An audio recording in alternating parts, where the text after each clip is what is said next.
Hello, my beautiful people. Welcome to the season finale of Juice is the New Tea. Oh my goodness, I can't believe we are here 14 episodes later and season 1 down of this incredible adventure, this passion project, and what an experience it has been. Today's episode is a little different. It's not about wellness or manifestation rituals. It's a moment to reflect, to celebrate, and to say thank you from the bottom of my heart as we close out this beautiful, wild, soul-nourishing first season of the podcast. Honestly, when I started this show, I had no idea where it would go.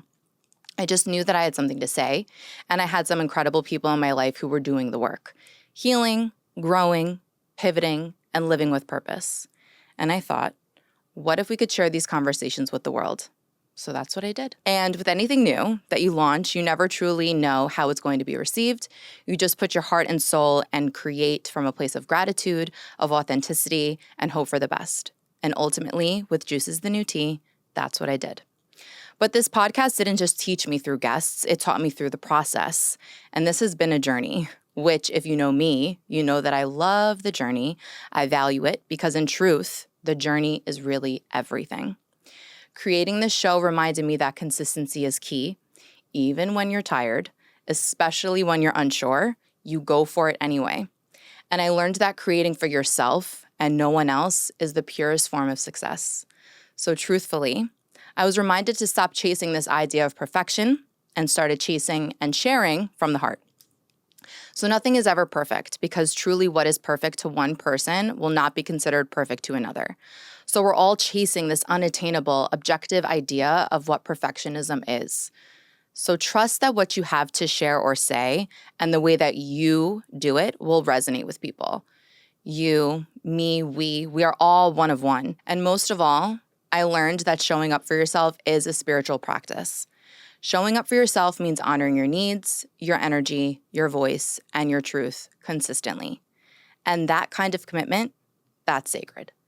In a world that constantly demands that we perform, please, produce, choosing to tune in rather than tune out becomes a radical act of self-respect. Here's why showing up for yourself is ultimately the best spiritual practice. It builds inner trust. Every time you show up for yourself, whether it's through journaling, committing to your body, or saying no to something that isn't in alignment, you're telling your inner self, I've got you. And that deepens self-trust, which is the foundation of spiritual connection. Showing up for yourself consistently brings you into the present moment, and that's the real gift. Spirituality isn't always about rituals or burning incense. Sure, there's validity in the sacredness into those practices that I believe in, but spirituality is truthfully about presence. And showing up, especially when you don't feel like it, brings you into the now. And the now, the beautiful gift that is the present moment, that's where growth, intuition, and alignment truly live. Consistently showing up for yourself also aligns you with your intuition. The more you show up for yourself and the more you quiet the outside noise, in that quiet, in that stillness, that's when the downloads come through. That's when your intuition gets louder and you start making decisions from within and not based on fear or approval, but from your own inner voice, your own personal truth. You learn to develop and strengthen your higher self, your intuition. Showing up and following through for you honors the divine energy within. You are the vessel, the temple, the channel. When you nourish your body, speak kindly to yourself, and create your art, rest, or simply just take a breath, you're honoring the divinity in you, and that is spiritual. Showing up for yourself is about meeting yourself at the altar of your own becoming. And just like any spiritual path, it's not about perfection, it's about the process, it's about progress, and it's about presence. To every listener who dropped a comment, every friend who sent me a text, every review, every share, thank you. You helped me believe in my voice, and this whole experience was a reminder that wellness isn't just about a green juice and sage. Wellness is about connection, it's about conversation, and wellness is about community. And what a beautiful community we have built over the last few months of Juice is the New Tea. So let's rewind a little. From kicking off the first solo episode to having Josh Kranz, founder of Bolt Fitness, on to the on to talk about building business and balancing fatherhood, he reminded me how important it is to step outside of your comfort zone.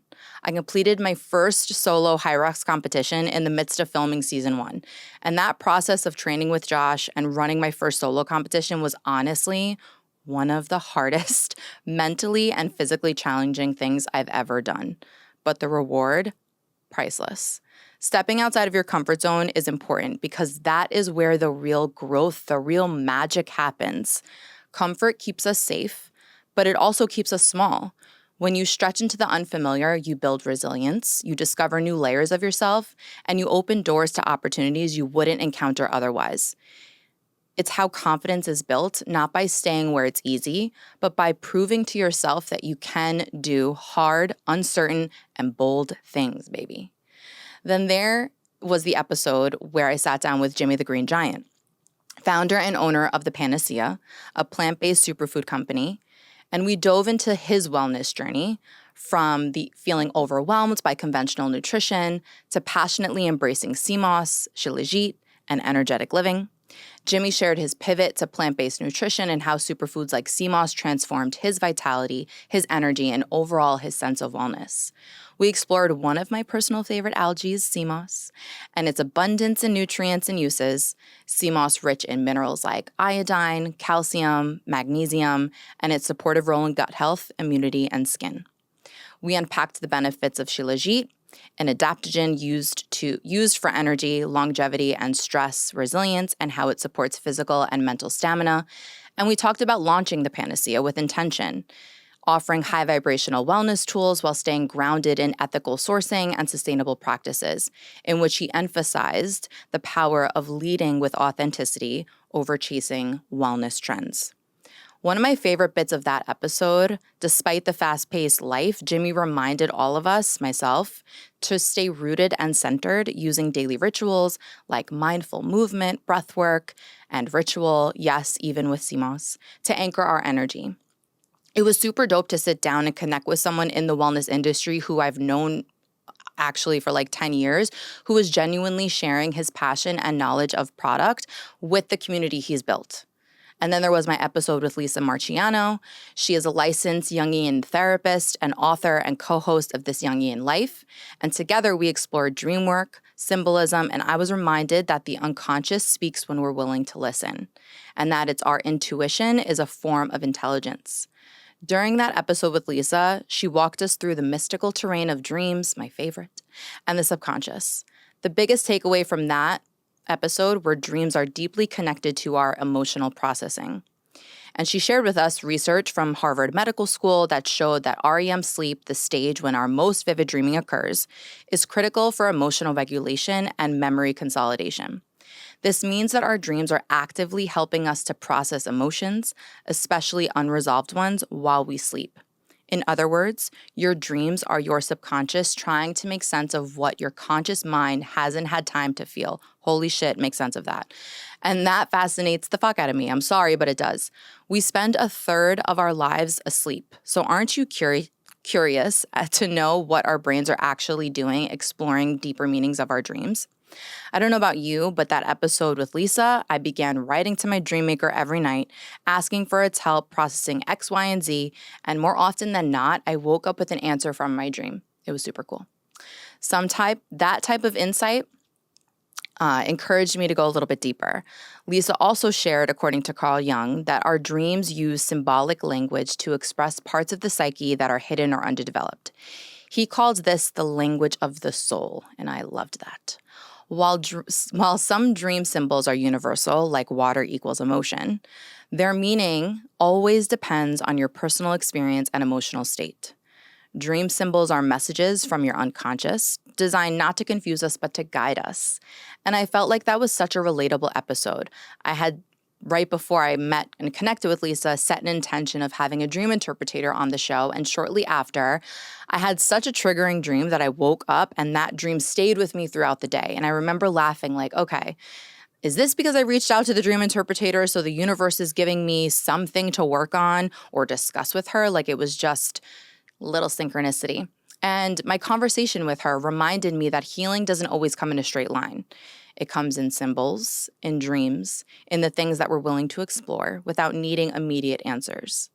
And the more intentionally we work towards developing the deepest parts of ourselves with our intuition, with our dream maker, we can develop that relationship with ourselves and allow our own inner voice, our own self, our own subconscious to help us heal situations from our past. And then we had the lovely Janet Namaste, big Capricorn energy on Juices the New Tea.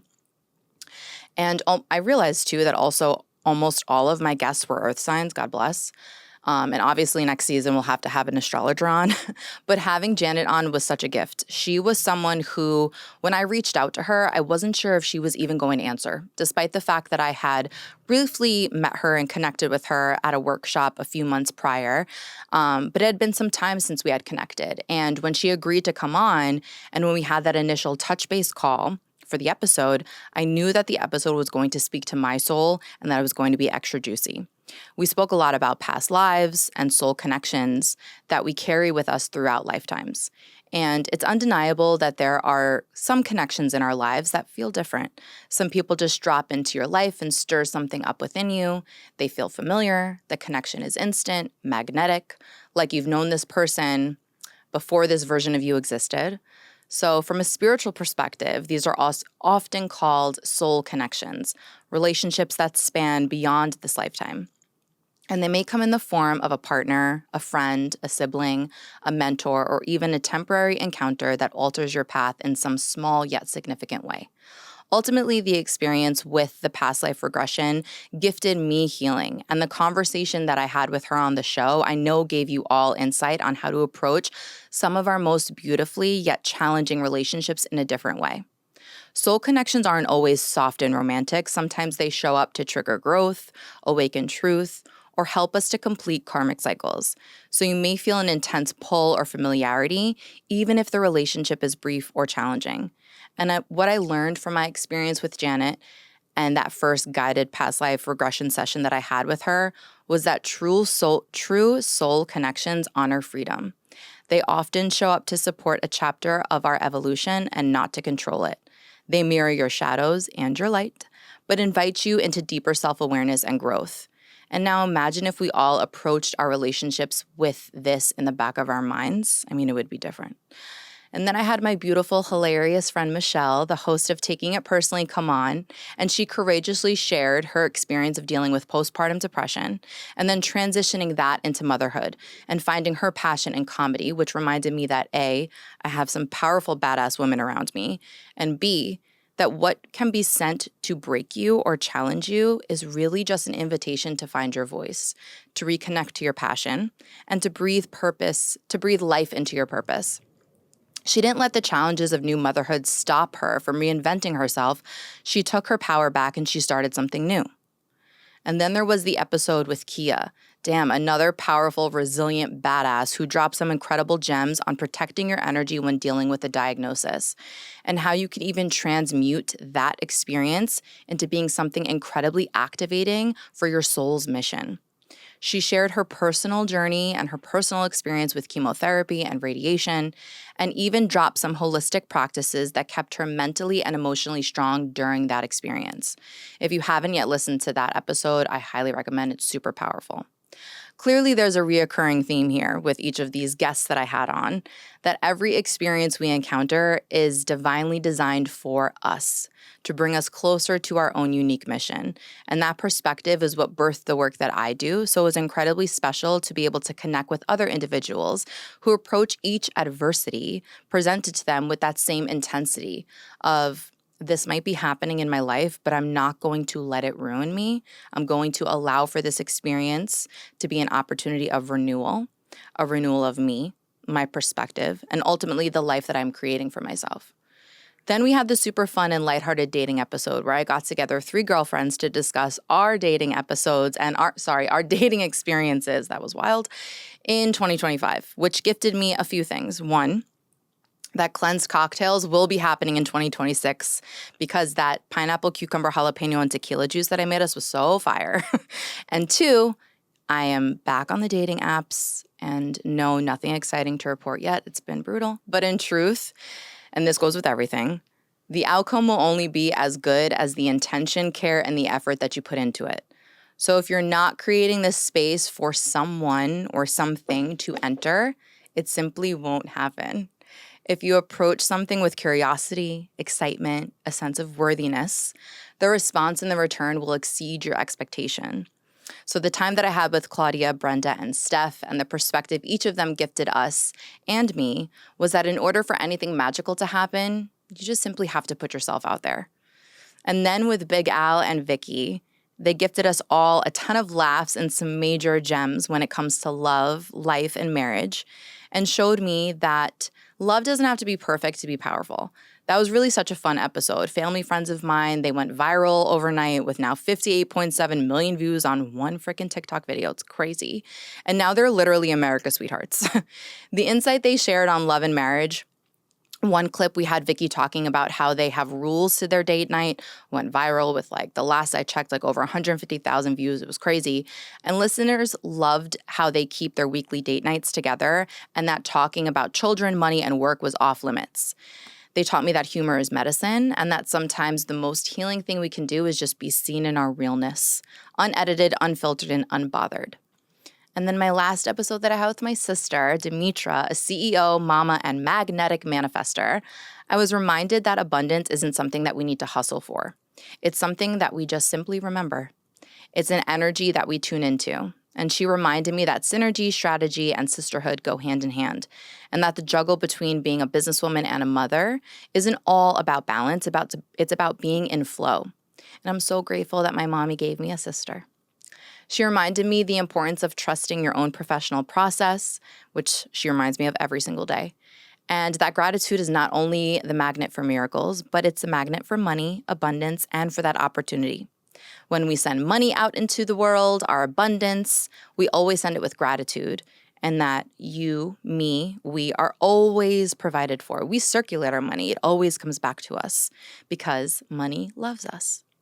And truthfully, what I learned about myself in the last few months of this experience is how important it is to honor your creative voice. If you feel you have something unique to share with the world, whether that's through a podcast, art in some form, a product, a service, whatever that might be, if you feel called to share something, it will continue to call you until you pick up. You don't always need to have it figured out. There is truthfully no right time to start something new, unless Mercury is in retrograde, and in that case, just hang tight. But in all seriousness, you have to trust and you just have to go for it. I have launched a lot of projects in my personal and professional career, whether it was through the Clean Eating Chick or through Cleansed, and now Juice is the New Tea, and I've taken a lot of risks. And the universe favors the bold, trust me. And when you're elevating, building something new, you never know how it's going to be received, even if it will even be received at all. And the response from the show has honestly blown me away and warms my heart and made me fall in love with what I do all over again. So tune out that external noise and go within. Let go of the idea that everyone is doing it, or when that imposter syndrome kicks in and you come up with every reason in the world not to do it. I am here to tell you, I'm here to remind you to do it. Start it, get it pop in, okay? So with that, we bring this juicy season finale to a close. Thank you to each and every guest that came onto the show, shared their experience with us, their magic, their vulnerability, and their perspective. I'd like to give a special shout out and thank you to the producer of Juice is the New Tea, Chris. Big Taurus energy. It was much appreciated throughout this process. And the co-producer and the creative force behind Cleanse and Juice is the New Tea, Stevan. You already know who you are. Another Taurus man in my life who I'm so incredibly grateful for. And then to you, my listeners, my community, infinite gratitude to you all. Thank you for sharing, for DMing, for reviewing, reposting, crying, laughing, and coming back each week. Your energy kept this show, kept me alive. And trust me, we're only getting started. So take this as your reminder. Your story is medicine, your voice has value, and your creativity is a sacred ritual. I'll be back next season with more soul-centered conversations, more intuitive entrepreneurship, and yes, more juice. Check out previous episodes. Let's stay connected on social at The Clean Eating Chick or at Juice is the New Tea. And if you'd like more information on my company Cleansed, visit iamcleansed.com. Until then, stay grounded, stay curious, stay sipping on the truth that nourishes you. Because the tea might spill, but the juice, honey, the juice is nourishing, the juice is magic, and the juice heals. I love you. I see you. Thank you for riding with me during season 1, and we will see you in the fall for season 2 of Juice is the New Tea. Stay hydrated, stay grounded, stay tapped in, know your worth, know your truth. Bless. I'll see you next season. Thank you. Done. Juice is the New Tea is brought to you by Cleanse Juices. For more information on 3-day juice cleanses and 4 flavor packs, visit iamcleanse.com. Use code JUICEISTheNewTea for 10% off all orders.